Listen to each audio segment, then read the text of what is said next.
Whoa. I'm running short of words right now, but I cannot afford this because I have to speak. Thank you so much for all the love, for all the warmth.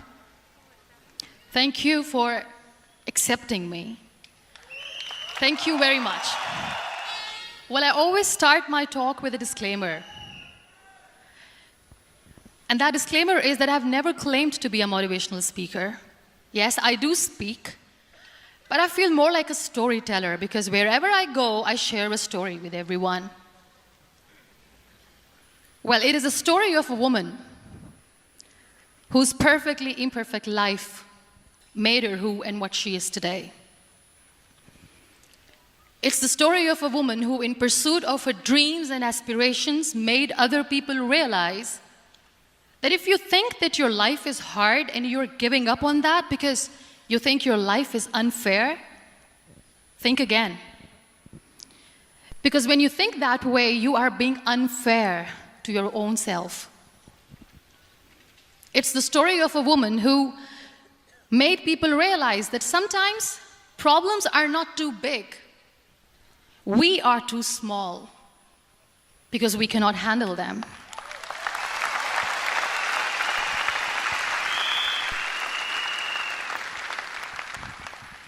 It is the story of a woman who with time realized that real happiness doesn't lie in success, money, fame.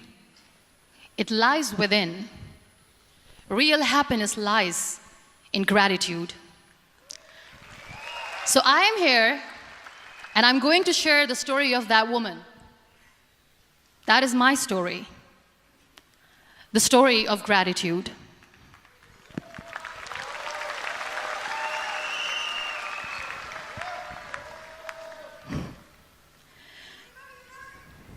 I love you too. I love you all.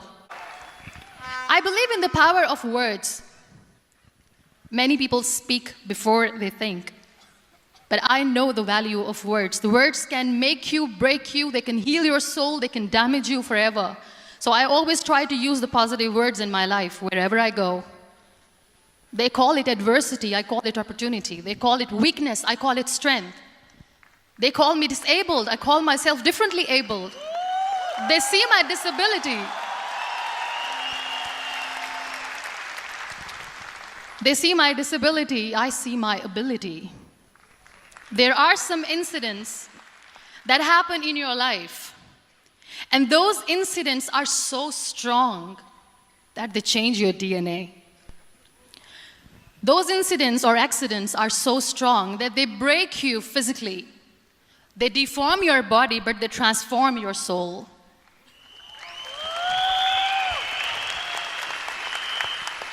Those incidents break you, deform you, but they mold you into the best version of you. And the same thing happened to me. And I'm going to share what exactly happened to me. I was 18 years old when I got married. And this thing I'm sharing for the very first time on an international level. I was 18 years old when I got married. I belonged to a very conservative family, a Baloch family, where good daughters never say no to their parents. My father wanted me to get married, and all I said was, if that makes you happy, I'll say yes. And of course, it was never a happy marriage. Just about after 2 years of getting married, about 9 years ago, I met a car accident. Somehow my husband fell asleep and the car fell in the ditch. He managed to jump out, saved himself. I'm happy for him. But I stayed inside the car, and I sustained a lot of injuries. The list is a bit long. Don't get scared. I'm perfectly fine now. Radius ulna of my right arm were fractured. The wrist was fractured. Shoulder bone and collarbone were fractured. My whole rib cage got fractured. And because of the rib cage injury, lungs and liver were badly injured. I couldn't breathe. I lost urinary bowel control. That's why I have to wear the bag wherever I go. But that injury that changed me and my life completely as a person and my perception towards living my life was the spine injury. 3 vertebrae of my backbone were completely crushed, and I got paralyzed for the rest of my life. So this accident took place in a far-flung area in the outskirts of a very small province, Balochistan, where there was no first aid, no hospital, no ambulance. I was in the middle of nowhere in that toppled car. Many people came to rescue. They gave me CPR. They dragged me out of the car. And while they were dragging me out, I got the complete transection of my spinal cord. And now there was this debate going on. Should we keep it here? She's going to die. Where should we go? There is no ambulance. There was this 4-wheeler Jeep standing in the corner of the street. They said, put her in the back of the Jeep and take her to the hospital, which is 3 hours away from this place. And I still remember that bumpy ride. I was all broken. They threw me at the back of the Jeep and they rushed me to the hospital. That is where I realized that my half body was fractured and half was paralyzed. I finally ended up in a hospital where I stayed for 2.5 months. I underwent multiple surgeries. Doctors have put a lot of titanium in my arm. There's a lot of titanium at my back to fix my back. That's why people in Pakistan call me the Iron Lady of Pakistan. Sometimes I wonder how easy it is for me to describe all this all over again. And somebody has rightly said that when you share your story and it doesn't make you cry, that means you have healed.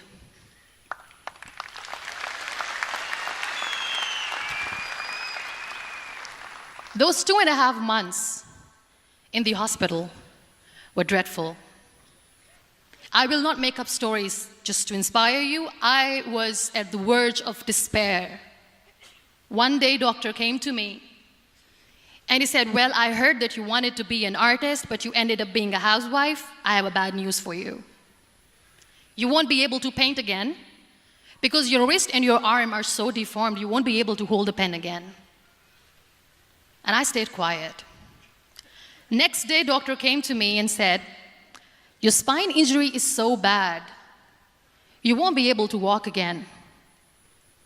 I took a deep breath and I said, it's all right. The very next day, doctor came to me and said, because of your spine injury and the fixation that you have in your back, you won't be able to give birth to a child again. That day, I was devastated. I still remember, I asked my mother, why me?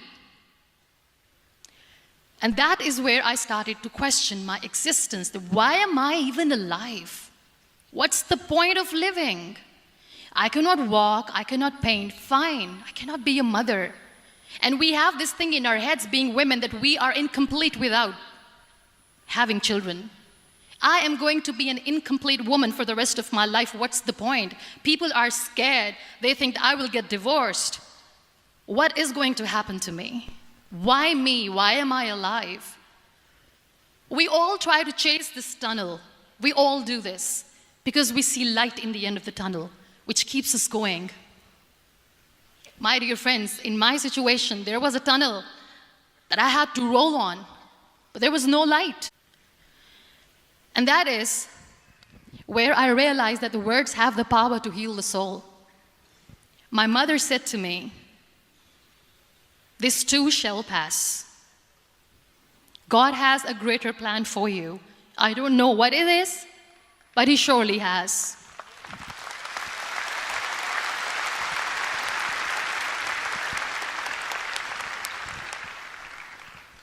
And in all that distress and grief, somehow or the other, those words were so magical that they kept me going. I was trying to put that smile on my face all the time, was hiding. It was so hard to hide the pain, which was there. But all I knew was that if I will give up, my mother and my brothers will give up too. I cannot see them crying with me. So what kept me going was, one day I asked my brothers, I know I have a deformed hand, But I'm tired of looking at these white walls in the hospital and wearing these white scrubs. I'm getting tired of this. I want to add more colors to my life. I want to do something. Bring me some colors. Bring me some small canvas. I want to paint. So the very first painting I made was on my deathbed, where I painted for the very first time. It was not just an art piece or just my passion. It was my therapy. What an amazing therapy it was. Without uttering a single word, I could paint my heart out. I could share my story. People used to come and say, "What lovely painting, so much color." Nobody could see the grief in it. Only I could. So that's how I spent 2.5 months in my hospital, crying, never complaining or whining, but painting. And then I was discharged, and I went back home. And I went back home, and I realized that I have developed a lot of pressure ulcers on my back and on my hip bone. I was unable to sit. There were a lot of infections in my body, a lot of allergies. So doctors wanted me to lie down on the bed straight for not 6 months, for not 1 year, for 2 years. I was bedridden, confined in that one room, looking outside the window, listening to the birds chirping, and thinking maybe there will be a time when we'll be going out with the family and enjoying the nature. That was the time where I realized how lucky people are, but they don't realize. That is the time where I realized that the day I'm going to sit, I'm going to share this pain with everyone to make them realize how blessed they are, and they don't even consider them lucky. There are always turning points in your life. There was a rebirth day that I celebrated. After 2 years and 2.5 months, when I was able to sit on a wheelchair, that was the day when I had the rebirth. I was a completely different person. I still remember the day I sat on the wheelchair for the first time, knowing that I'm never going to leave this, knowing that I won't be able to walk for the rest of my life. I saw myself in the mirror, and I talked to myself. And I still remember what I said. I cannot wait for a miracle to come and make me walk. I cannot sit in the corner of the room crying, cribbing, and begging for mercy because nobody has time. So I have to accept myself the way I am. The sooner, the better. So I applied the lip color for the first time.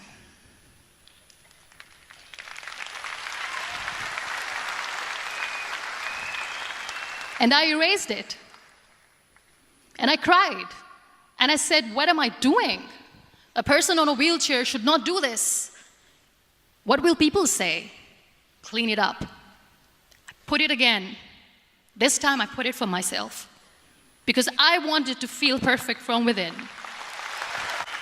And that day I decided that I'm going to live life for myself. I am not going to be that perfect person for someone. I am just going to take this moment and I will make it perfect for myself. And you know how it all began? That day I decided that I'm going to fight my fears. We all have fears. Fear of unknown, fear of known, fear of losing people, fear of losing health, money. We want to excel in career, we want to become famous, we want to get money. We are scared all the time. So I wrote down one by one all those fears. And I decided that I'm going to overcome these fears one at a time. You know what was my biggest fear? Divorce. I couldn't stand this word. I was trying to cling on to this person who didn't want me anymore, but I said no. I have to make it work. But the day I decided that this is nothing but my fear, I liberated myself by setting him free. And I made myself emotionally so strong that the day I got the news that he's getting married, I sent him a text that I'm so happy for you and I wish you all the best. And he knows that I pray for him today. My biggest fear, number 2, was I won't be able to be a mother again. And that was quite devastating for me. But then I realized there are so many children in the world, all they want is acceptance. So there is no point of crying, just go and adopt one. And that's what I did.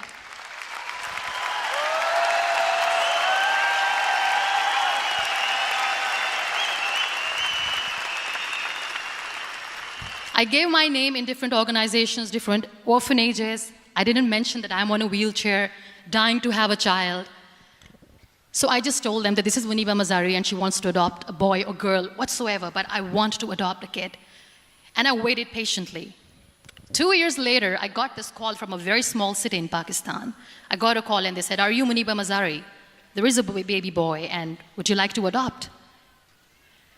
And when I say yes, I could literally feel the labor pain. I said, yes, yes, I am going to adopt him. I am coming to take him home.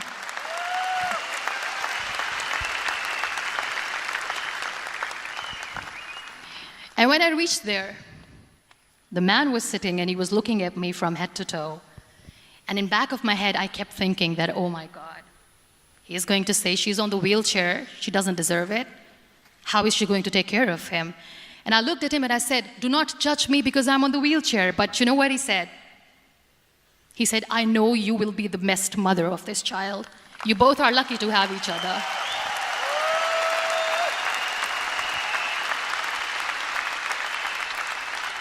And that day, that was 2 days old, and today he's 6.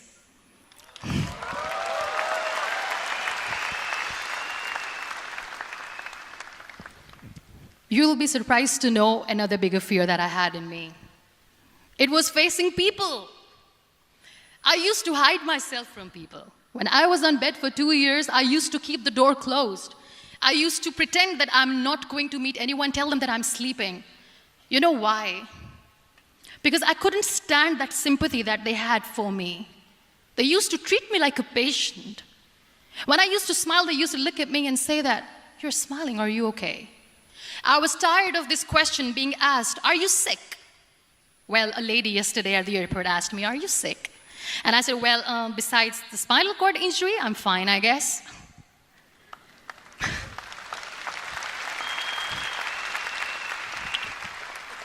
But those are really cute questions. They never used to feel cute when I was on the bed.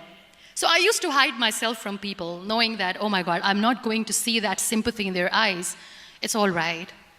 And today I'm here speaking to all these amazing people because I have overcome the fear.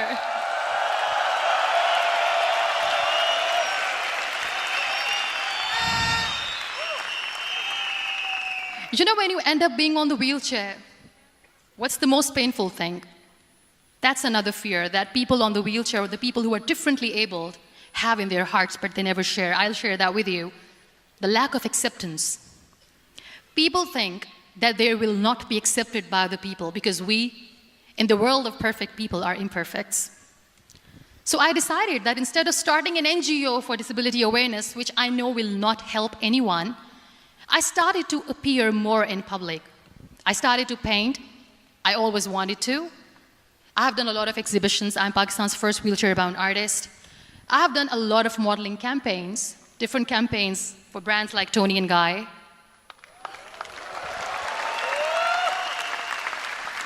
I have done some really funny, breaking the barriers kind of modeling. There was this one by the name Clown Town where I became a clown because I know that clowns have hearts too. And then I also decided that if I really want to make the difference, I am not going to let people use me for their polio campaigns where they will make you a victim and an emblem of misery and mercy and will say that, you know what, give polio drops to your children or they'll become like this girl. I decided that I'm going to join the national TV of Pakistan as an anchor person. And I've been doing a lot of shows for the last 3 years.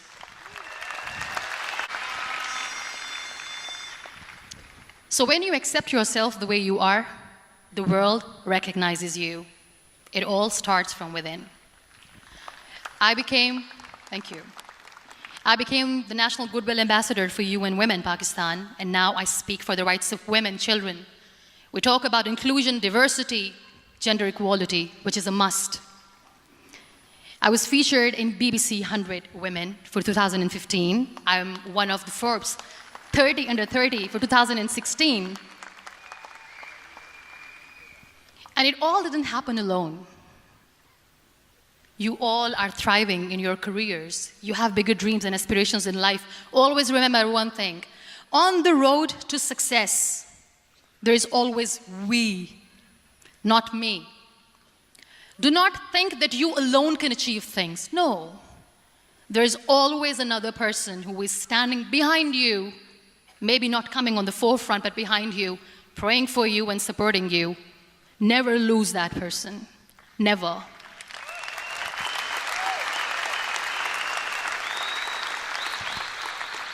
No matter how much I say that I couldn't find a hero, so I became one, I still want to recognize those 3 people in my life who literally changed my life completely, and I get inspiration from them every single day.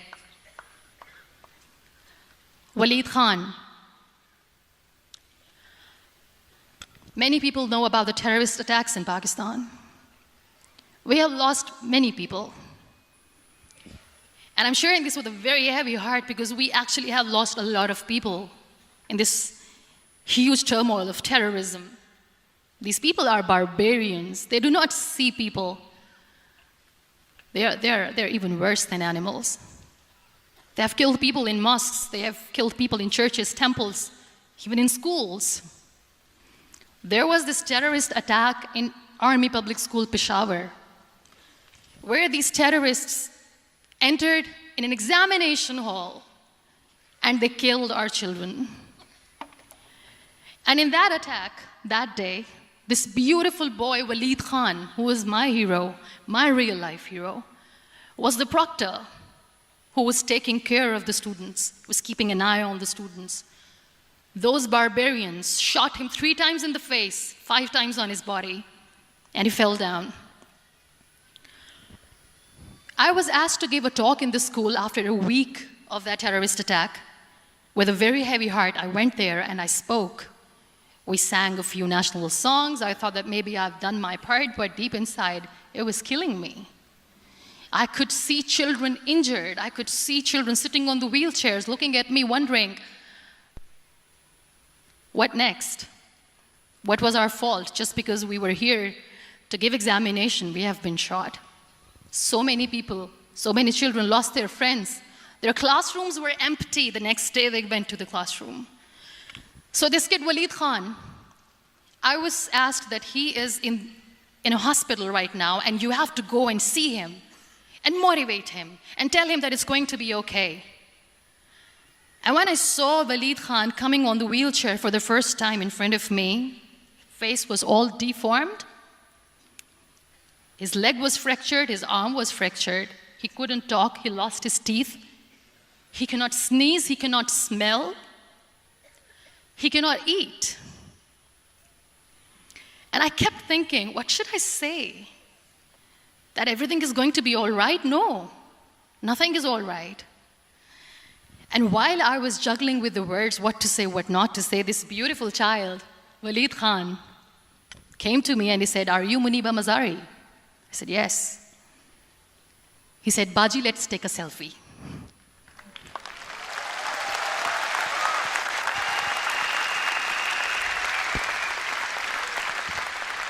And with that beautiful, toothless smile of Waleed Khan, we took that beautiful selfie that I still have with me. I don't share that here because he was in a very bad shape that time. And that is where I realized that when I was thinking too much about his deformities, he's happy with himself. He doesn't even care. Because today he goes in the same school, and when somebody asks him that what happened to your face, why so many scars, you know what he says? "These scars are my medals and I wear them with pride." And how beautifully he says, "The terrorists wanted me not to study. I am going to study. I will become a doctor one day. And this is my way of taking revenge from those terrorists." Another real-life hero, of course, my son. His name is Nile, Nile. River Nile. I learned so much from this kid. The first and foremost thing is patience. How to be patient when you know that your mother cannot walk, when you know that your mother is different from the other women, when you know that your mother cannot go out and play with you, how to stay calm. He loves football. And when we got the very first football, he was 4 years old. He was super excited. I still remember he came in the room and he said, "Mom, let's play football." And he kept the ball in my feet. And he said, "Let's kick it." And that day I felt disabled. I said, "I cannot kick the ball." And I was down with the same face. He looked at me and he said, "Well, that's all right. Your legs are not working, but your hands do. Let's play catch the ball."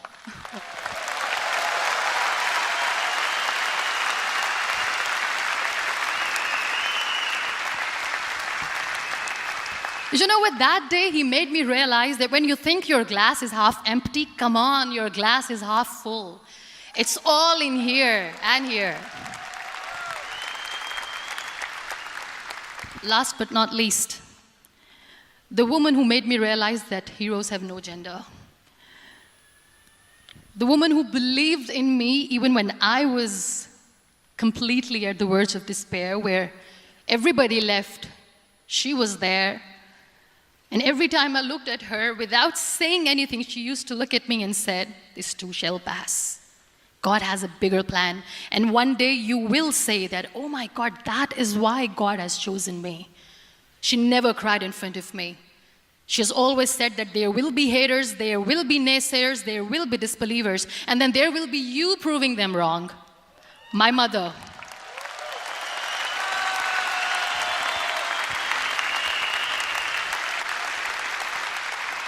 Whatever I am today, I'm nothing without her.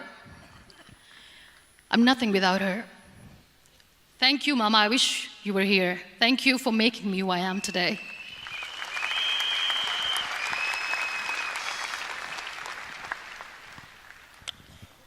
You know what? We human beings have a problem.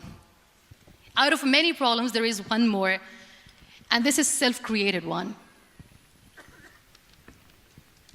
We always expect ease from life. We have this amazing fantasy about life. This is how things should work. This is my plan. It should go as per my plan.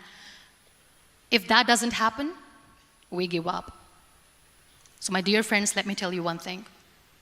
I never wanted to be on the wheelchair. Never thought of being on the wheelchair. I was always aspiring to do bigger things, but had no idea that for that I have to pay the price to be where I am today. It's a very heavy price. This life is a test and a trial, and tests or trials are never supposed to be easy. So when you're expecting ease from life, and life gives you lemons, then you make the lemonade, and then do not blame life for that, because you were expecting ease from a trial. Trials make you a stronger, better person. Life is a trial, and with time you realize that.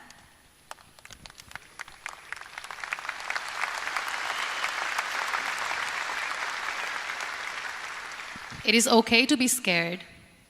It is okay to cry. Everything is okay, but giving up should not be an option. They always say that failure is not an option. Failure should be an option, because when you fail, you get up, and then you fail, and then you get up, and that keeps you going. That's how humans are strong. Failure is an option, should be an option, but giving up is not. Never. We have this thing in minds. We call it perfection. We want everything perfect. We want ourselves to be perfect. There is this image in our head about everything. Perfect life, perfect relationships, perfect career, perfect amount of money that we need to earn no matter what. Nothing is perfect in this world. We all are perfectly imperfect, and that is perfectly all right. That's all right.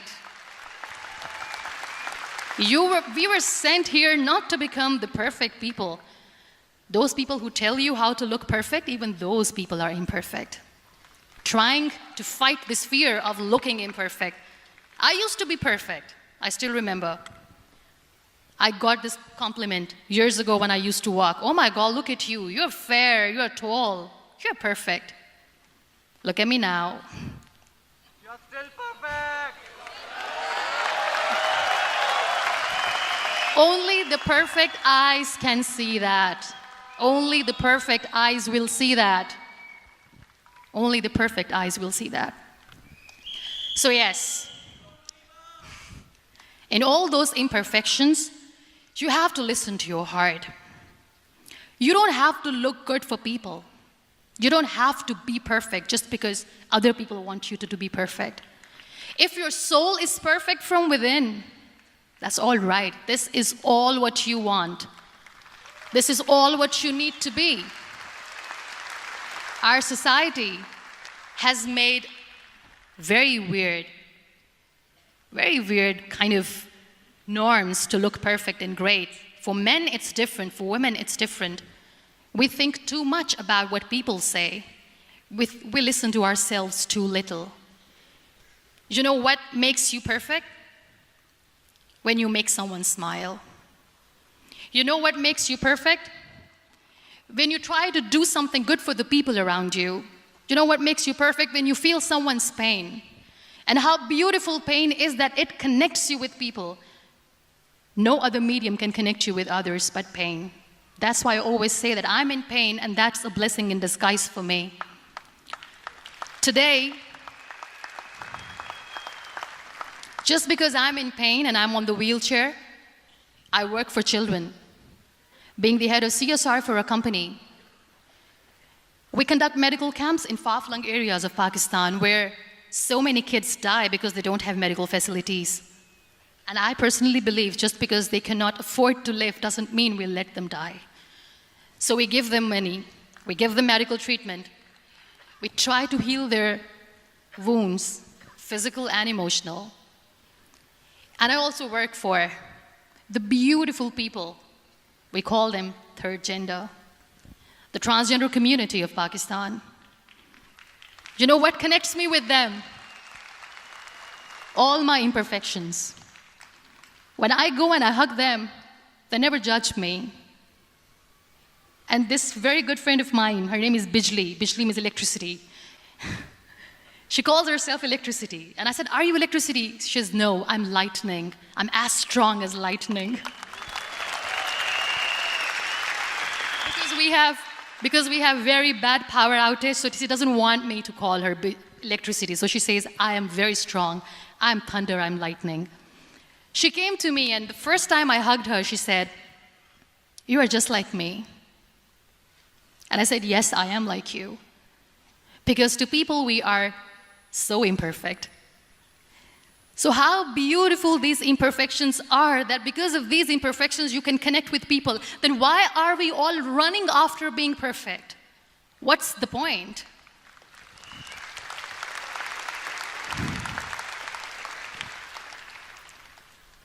Every time I go in public, I always smile. It's always a big toothy smile on my face, and people ask me, don't you get tired of smiling all the time? What's the secret? I always say one thing, that I have stopped worrying about the things that I have lost, the people that I have lost. Things and people who were meant to be with me are with me. And sometimes, somebody's absence makes you a better person. Cherish their absence. It's always a blessing in disguise. I always say that people are so lucky they don't even realize. You must be thinking, okay, you're lucky in what sense? Well, the breath that you just took was a blessing. Embrace it.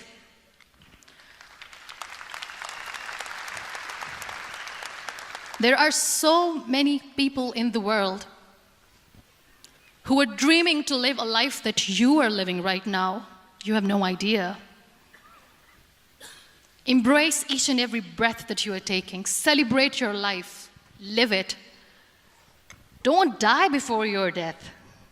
We all die.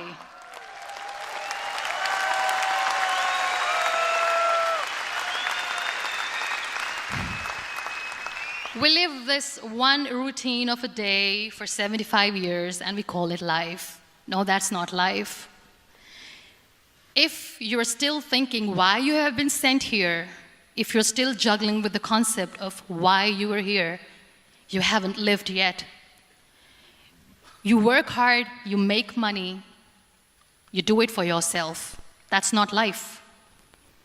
You go out, you seek for people who need your help, you make their lives better. You become that sponge which can absorb all the negativity, and you become that person who can emit beautiful, positive vibes. And when you realize that you have changed someone's life, and because of you, this person didn't give up, that is the day when you live. Always.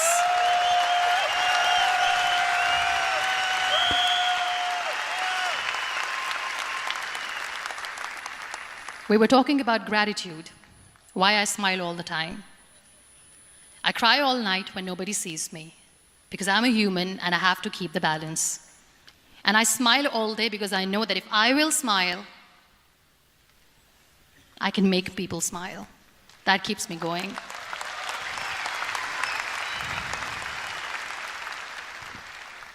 Be grateful for what you have, and you will always, always end up having more.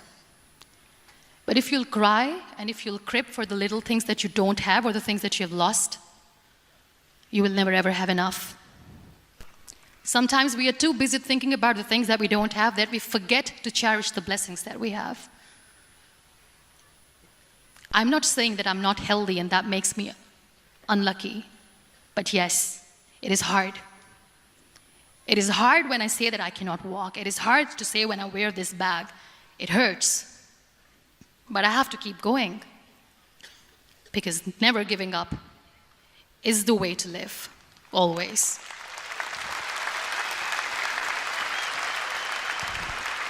So I'll end my talk on a very short note.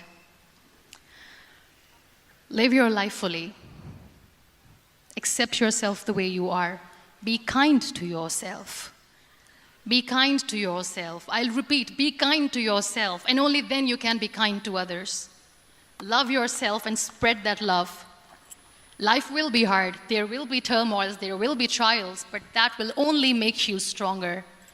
Never give up. The real happiness doesn't lie in money or success or fame. I have this all, I never wanted this. Real happiness lies in gratitude.